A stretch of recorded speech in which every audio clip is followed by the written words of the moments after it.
Sa lahat ng bagay, laging may first or first time. Ngayong araw na ito, first time yung papasok kung kayo ay grade 7 dito sa Tropical Village National High School. Ngayon naman, first day ninyo bilang grade 8, bilang grade 9, bilang grade 10, at first sa Tropical Village National High School, meron tayong first batch ng senior high school bilang grade 11.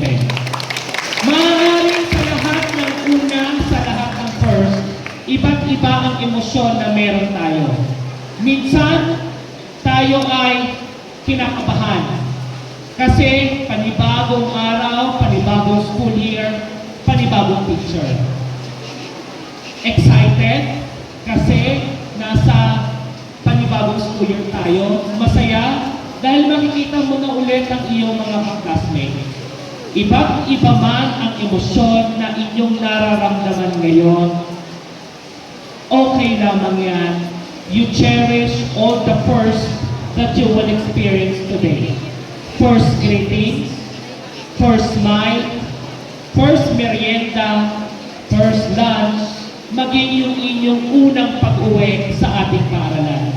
Lahat ng ito, sana damhin ninyo, sana maranasan ninyo, at huwag na huwag ninyong kalilimutan. Dahil ito ang simula ng panibagong hakbangin ng bawat isa tungo sa isang matatag na mag-aaral, tungo sa isang matatag na paaralan. At kayong lahat, 10 ng mga guro na naririto, teaching and non-teaching personnel, ay wine-welcome natin dito sa Tropical Village National High School. Ang gusto nating maging tahanan at palagi nating ginagawa upang maging tahanan ng may talino, may tikas at may tapang tatak ng isang tropicalian. Muli, isang mapagpala, at let us celebrate our first day here at Tropical Village National High School. Congratulations, everyone.